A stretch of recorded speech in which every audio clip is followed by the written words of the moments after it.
حضرت سیدنا امام حسین رضی اللہ تعالیٰ عنہ کا جو حوصلہ تھا وہ اتنا مثالی تھا، اتنا مثالی تھا، اتنا مثالی تھا، ایک جنازہ گھر میں اٹھ جائے نا اور خدا معاف کرے وہ کسی جوان کا ہو تو بوڑھے کی کمر کئی روز کھڑی نہیں ہوتی. لیکن کربلا کے اس شاہ سوار کی کہانی بھی سننا میرے بھائی، جو اپنے کندھے پہ صبح سے لاشیں اٹھا کے لا رہے، صبح سے امام علی مقام لاشیں اٹھا کے لاتے ہیں. حضرت قاسم بن حسن کا لاشا اٹھا کے لا کے رکھا. حضرت علی اکبر شہید ہو گئے، آواز دی ابا جی سنبھالنا، تو لاش مبارک اٹھا کے رکھی. جناب علی اصغر کی لاش اٹھا کے رکھی. بھائی بڑے پیارے ہوتے ہیں، بڑے ہی پیارے ہوتے ہیں. نہ مانیں ہم اپنی اولادوں کے سامنے، پر بڑے پیارے ہوتے ہیں، جتنا مرضی شکوہ کریں. بھائی پائیاں دیاں باواں ہوندے تے بھائی پائیاں دے ویری بڑے پیارے ہوتے ہیں. کیا کریں، بھائی جو ہوئے نہیں ان کی تکلیف صحیح جاتی. حضرت عباس رضی اللہ تعالیٰ عنہ کو جب امام علی مقام اٹھا کے لا رہے تھے تو ایک منٹ کے لیے رکے اور کہنے لگے اللہ اب میری کمر کمزور پڑ گئی ہے. مطلب بھائی چلا گیا تو پیچھے سے نا کچھ کمزور پڑ گئی ہے. اتنی ساری میتیں اٹھا کے لا کے، اتنا حوصلہ حسین ابن علی کا. پھر جا کے امام علی مقام گرم ریل سے تیمم کرتے ہیں، پھر وہ گھوڑے پہ بیٹھتے ہیں، پھر وہ رجز پڑھتے ہیں، پھر وہ خطبہ دیتے ہیں، پھر وہ حق کا اعلان کرتے ہیں، پھر وہ ظلم کو للکارتے ہیں.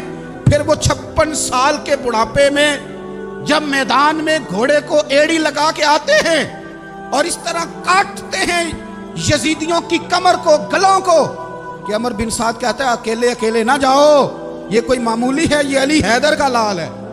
اکیلے جاؤ گے تو لشکر کاٹ دے گا، یک بارگی حملہ کرو، یک بارگی. پھر ہو سکتا ہے حسین تمہارے قابو آئے. امام علی مقام میدان کربلا میں جب تیر کھا رہے تھے تو تجھے حوصلہ سکھا رہے تھے، مجھے حوصلہ سکھا رہے تھے. جب وہ میدان کربلا میں نیزے کھا رہے تھے، زخم لے رہے تھے تو ڈٹنا سکھا رہے تھے، حوصلہ کرنا سکھا رہے تھے. بات پہ کمزور پڑنے والوں، ملت کے جوانوں، ابھی تو تم نے بہت سارے اجالے لانے ہیں، ابھی تو کئی اندھیروں سے لڑنا ہے، ابھی تو کئی شمع جلانی ہے، ابھی تو بہت سارے گھر ہیں جو منتظر ہیں کہ تم انقلاب لاؤ، ابھی تو بہت ساری آبادیاں ہیں جہاں تم نے امن قائم کرنا ہے، ابھی تو بہت سارے شہر ہیں جہاں سے تم نے ظلم مٹانا ہے، ابھی تو بہت ساری جگہ ہیں جہاں تمہارے نام کے دیپ جلیں گے، جہاں تم جا کے اسلام کے نام کی تختی لگاؤ گے. ابھی تو بہت سارے مینارے ہیں جن پہ تم نے لا الہ الا اللہ محمد الرسول اللہ کے نام کا جھنڈا لگانا ہے. ابھی تو آگے بڑھنا ہے، ابھی تو بہت سارا کام کرنا باقی. اقبال کہنے لگے کہ وقت رخصت ہے کہاں، کام ابھی باقی ہے، اور لوگوں نور توحید کا اتمام ابھی باقی ہے. اور ایک شاعر اور بولے، وہ کہنے لگے مسلمانوں نہ گھبراؤ، خدا کی شان باقی ہے، ابھی اسلام زندہ ہے، ابھی قرآن باقی ہے. کافر کیا سمجھتے ہیں جو ہم سے روز الجھتے ہیں، ابھی تو کربلا کا آخری میدان باقی ہے، ابھی تو بڑھنا ہے، آگے سفر کرنا ہے. کمزور نہ پڑے. اپنی زندگی کے اندر کسی جگہ بھی بیماری بھی آ جاتی ہے، تکلیف بھی آ جاتی ہے، آزمائشیں بھی آ جاتی ہیں، غریبی بھی آ جاتی، یہ آنے والی چیزیں ہیں تو آ جاتی. اپنی زندگی میں صرف 2 4 5 چیزوں کو لاگو کر لیں. ایک تو مخلص زندگی گزاریں، ریاکار زندگی نہ گزاریں. جو لوگ ریاکار ہوتے ہیں وہ بزدل ہوتے ہیں، جو ریاکار ہوتے ہیں وہ دکاندار ہوتے ہیں، جو ریاکار ہوتے ہیں وہ اداکار ہوتے ہیں، جو ریاکار ہوتے ہیں ان کے پاس ایک کریکٹر رہ جاتا ہے، اندر ان کے کچھ بھی نہیں ہوتا، خالی ہو جاتا ہے سارا. زندگی میں مخلص بنیں گے تو دلیر ہو جائیں. اخلاص کے ساتھ آپ زندگی میں سفر کریں، آپ مخلص ہو جائیں. میرے رسول پاک صلی اللہ علیہ وسلم نے فرمایا مخلص ہو جاؤ، اللہ کی رضا والے ہو جاؤ، مخلص ہو جاؤ، تمہارا تھوڑا عمل بھی تمہارے لیے زیادہ ہو جائے گا، تمہیں کفایت کر جائے گا تھوڑا عمل. اللہ کے علاوہ کسی سے ڈرنا چھوڑ دیں، غیر کا خوف دل سے نکال دیں، خوف نکال دیں. اپنی زندگی میں غیر کا خوف نکال دیں، نکال پھینکیں آپ امیروں کا خوف، نکال پھینکیں دنیا کیا کہے گی. یاد رکھنا عزتیں بھی رب دیتا ہے، ذلتیں بھی اس کی مشیت کا تقاضا ہوتی ہیں، رزق کا مالک بھی اللہ ہے. حضرت مولا علی سے کسی نے کہا کہ آپ اپنے ساتھ حارس کیوں نہیں رکھتے، گن مین کیوں نہیں رکھتے، باڈی گارڈ کیوں نہیں رکھتے؟ تو حضرت علی فرمانے لگے موت سب سے بڑی محافظ ہے، وقت سے پہلے آتی نہیں، آ سکتی نہیں. آپ غیر کا خوف نکال باہر پھینکیں. ایک جملہ میدان کربلا میں امام حسین نے کہا تھا، ایک جملہ، اور وہ جملہ اتنا طاقتور ہے کہ اگر سونے کے پانی سے لکھا جائے، ہیروں سے تولا جائے تو یہ ساری چیزیں کمزور پڑ جائیں. امام علی مقام میدان کربلا میں جب گھوڑے پہ سوار ہوئے، اللہ اکبر کہہ کے میدان میں آئے اور آپ نے یزیدیوں سے کہا کہ تم ظالم ہو، جابر ہو، فاسق ہو، اطاعت تمہاری نہیں قبول کی جائے گی، اب بتاؤ لڑنا ہے کہ کیا کرنا ہے؟ جب وہ لڑنے کے لیے میدان میں آئے تو امام نے ایک جملہ کہا، فرمانے لگے لوگوں گواہ رہنا، آج میں نے عزتیں خرید لی ہیں اور ذلتیں دور کر دی ہیں۔ عزت ہے ہمارے پاس، عزت، ذلت دور ہو گئی۔ اگر اس کے ظلم سے چھپ کے بیٹھ جاتے، اگر ان تلواروں کے سامنے کمزور پڑ جاتے، اگر اس بڑے لشکر کو پیٹھ دکھا دیتے تو یہ عزت والا معاملہ لوگو ہم نے عزتوں کا سودا کیا، ہم نے ذلتیں بھگا دی، ہم نے وہی سودا کیا جو ہمارے اجداد کا طریقہ تھا، جو ہمارے اسلاف کا طریقہ تھا، جو طریقہ ہم نے علی المرتضیٰ سے سیکھا تھا اور نبی مصطفیٰ سے سیکھا تھا، وہ طریقہ ہم نے کر دکھایا۔ اللہ کے غیر کا خوف نکال پھینکے زندگی۔ اور تیسری بات، ہدف مقرر کریں، ہدف مقرر کریں۔ آپ کیا ہیں؟ آپ دین کے دائی ہیں، آپ دین کے مبلغ ہیں، آپ دین کو مالی سپورٹ کرنے والے ہیں، آپ اخلاقی سپورٹ کرنے والے ہیں، آپ ایک تاجر ہیں، آپ کس طرح کر کے میدان میں ہیں؟ آپ ایک ویلفیئر شخصیت ہیں، لوگوں کا بھلا کرنے والے، آپ کیا ہیں؟ اپنی زندگی میں اپنے اہداف مقرر کریں، بے معنی بے مقصد زندگی نہ۔ ہم نے ہدف بڑا چھوٹا مقرر کیا۔ ایک بندے کا ہدف ہے کہ میں نے کروڑ پتی بننا ہے، بن گیا وہ کروڑ پتی، اب کیا کرے؟ اب وہ ٹینشن میں ہے، کیا کروں؟ ہدف چھوٹا تھا نا، وہ پورا ہو گیا۔ ایک بندے کا ہدف تھا میں نے بڑی دکان خریدنی ہے، خرید لی، اب کیا کرے؟ اب ٹینشن میں، آگے کدھر جائے؟ ایک بندے کا ہدف تھا میں نے وزیر بننا، بن گیا، یہ چھوٹا ہدف ہے، یہ ہدف کبھی بھی آپ قبول نہ کریں۔ ایک ہدف وہ تھا جو یزید نے اختیار کیا کہ مجھے حکومت پہ بیٹھنا ہے، ایک ہدف وہ تھا جو عبید اللہ ابن زیاد کا تھا کہ مجھے گورنر بننا ہے، ایک ہدف وہ تھا جو عمر بن سعد کا تھا کہ مجھے رے کی حکومت لینی ہے۔ یہ ان لوگوں کے ہدف تھے۔ اور ایک ہدف حسین ابن علی کا تھا، امام علی مقام کا تھا کہ مجھے جبر کے سامنے ڈٹنا ہے، ظلم کے سامنے ڈٹنا ہے۔ امام علی مقام کا خون تو بہہ گیا، کربلا کی زمین تو رنگین ہو گئی، نہ عبید اللہ ابن زیاد کی گورنری بچی، نہ شمر کو حکومت ملی، نہ یزید کچھ کما سکا، نہ زیاد کا وہ ظلم رہا، نہ یزید کی وہ جفا رہی، جو رہا تو نام حسین کا، جو رہا تو نام حسین کا، جسے زندہ رکھتی ہے کربلا، جو رہا تو نام حسین کا۔ چھوٹے اہداف نہ مقرر کرو۔ یہ کیا بات ہوئی؟ ایک کاؤنسلری پہ سارا کچھ ہار دینا، ایک بچے کے میڈیکل کالج کے داخلے پہ سارا کچھ ہار دینا، ایک ہلکی چیز سفارش پہ سارا کچھ ہار جانا، ایک بڑے آدمی کے نام فوٹو آ گئی اور تو سارا کچھ ہار کے بیٹھ گیا۔ نہ، اپنی قیمت تھوڑی نہ لگا، جگہ جگہ نہ بکا کر، جگہ جگہ نہ بکا کر، جگہ جگہ نہ اپنے آپ کو سیل کیا کر۔ ہمارے سودے ہو گئے، ہمیں حضور نے خرید لیا، مدینے کی گلی میں سودا ہو گیا۔ سودا کس نام پہ ہوا؟ کس نام پہ ہوا؟ ہم نے صرف اتنا کہا کہ یا رسول اللہ میدان محشر کہہ دینا کہ وہ دیکھو ہمارا غلام آ رہا، بس اتنی سی بات پہ سودا ہوا، بک گئے، طے کر لیا، اس کو معراج سمجھا۔ بھائی کمزور کیسے پڑ گئے ہم؟ کس مقام پہ کمزور پڑ؟ کہاں جا کے ہمارے اندر کمزوری آئی؟ استقامت، صبر، حوصلہ، ڈٹنا، مضبوط ہونا۔ ہم نا سوشل میڈیا دیکھ کے رائے قائم کرتے ہیں، آج کل یہ ہو رہا ہے تو لہذا آپ بھی یہ کر دیں، کل وہ ہو رہا ہے تو لہذا آپ بھی وہ کر دیں۔ ہمارا نظریہ کتاب و سنت ہے، ہمارا نظریہ وہ ٹرینڈ نہیں جو آج کل فلانی جگہ پہ چل رہا ہے۔ ہمارا نظریہ ہمارے بزرگوں کے 1400 سالہ نظریات ہیں۔ آپ 4 5 6 خبریں دیکھ کے نظریہ نہ بنایا کریں، نظریہ اللہ کی کتاب دیکھ کے بنائیں، رسول اللہ کا فرمان دیکھ کے بنائیں۔ 5 7 10 20 اینکر جہاں آپ کو لے کے جائیں وہ والا ذہن نہ بنائیں، ذہن وہ بنائیں جو ذہن ہمیں سیدنا امام حسین نے عطا فرمایا۔ اپنی زندگی میں ایک تو اخلاص لائیں، اللہ کے غیر کا خوف نکالیں، ہدف مقرر کریں اور مزاج جد و جہد والا بنائیں، جد و جہد والا۔